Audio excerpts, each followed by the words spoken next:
Halo guys dimanapun berada. Kali ini kita akan membahas bagaimana proses pengolahan CPO menjadi minyak goreng.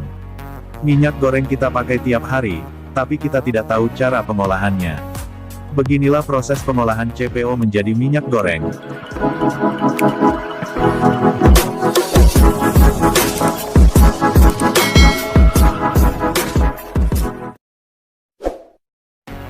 Beginilah proses pengolahan CPO menjadi minyak goreng.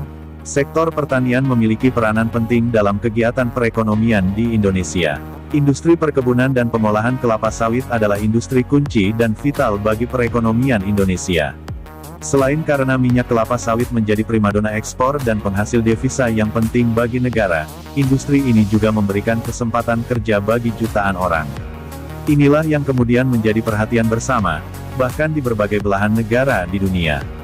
Dalam kegiatan sehari-hari, khususnya ketika memasak Anda pasti menggunakan CPO, crude palm oil, atau yang lebih dikenal dengan nama minyak kelapa sawit. Ya, bahan yang satu ini memang memiliki peran yang begitu penting untuk kegiatan manusia. Mulai dari untuk memasak, hingga sebagai bahan atau herbal untuk kesehatan tubuh. Namun di balik manfaatnya tersebut, pernahkah Anda berpikir bagaimana proses pengolahan CPO hingga menghasilkan bahan berkualitas tinggi? Ingin tahu proses pembuatan CPO lengkap sejak buah sawit baru dipanen? Berikut ini urutan proses produksinya. 1. Pemanenan tandan buah. Dalam proses ini didapatkan bahan-bahan baku utama dari pohon kelapa sawit, yaitu tandan buah segar TBS. Di mana buah yang baru dipanen dari kebun kelapa sawit biasanya akan langsung diangkut ke pabrik menggunakan truk, yang sebelumnya buah akan terlebih dahulu masuk dalam loading ram. Setelah itu, tandan buah segar akan melalui jembatan timbang guna mengukur berat buah yang dipanen. 2. Penyortiran. Setelah masuk pabrik pengolahan minyak kelapa sawit, proses pembuatan CPO berikutnya adalah penyortiran atau pemilahan tandan buah segar. Di mana buah kelapa sawit akan dipisahkan menurut kematangannya. Proses ini merupakan proses yang begitu penting karena kematangan buah sawit akan mempengaruhi rendemen minyak.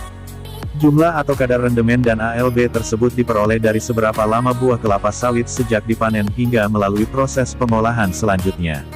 3. Perebusan tandan buah segar TBS.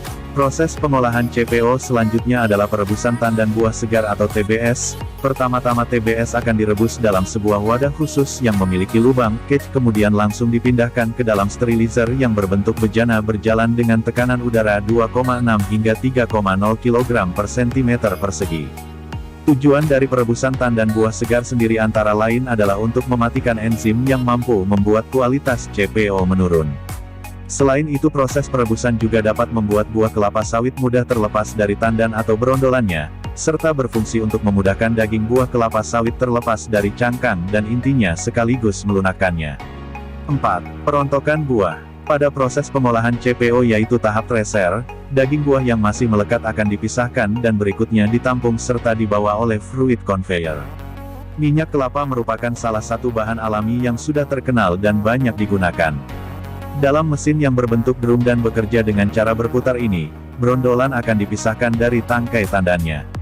Sayangnya, proses perontokan ini tidak selamanya berhasil 100% merontokkan brondolan.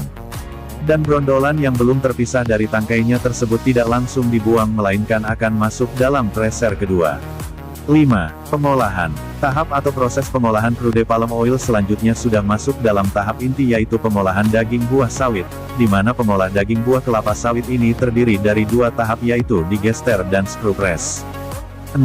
Pemurnian minyak kelapa sawit. Setelah lulus dalam proses screw press kemudian akan didapatkan minyak kasar yang kemudian akan dimasukkan dalam stasiun klarifikasi. Nah, proses pemurnian minyak sendiri akan melalui beberapa tahap yang antara lain adalah tahap sand trap tank, fibroseparator, vertical clarifier tank, oil purifier vacuum dryer, sludge tank, sand cyclone, brush strainer, sludge separator dan storage tank. 7. Pengolahan biji sawit. Masuk dalam tahap akhir yaitu pengolahan biji sawit yang telah dipres dalam tahap sebelumnya. Proses pengolahan CPO yang terakhir ini pun terdiri dari beberapa tahap seperti, cake breaker conveyor, depericarper, nut silo, triple mill, claybed, hydrocyclone, kernel greener, dan kernel storage. Tandan buah sawit menjadi tandan koson alias tankos.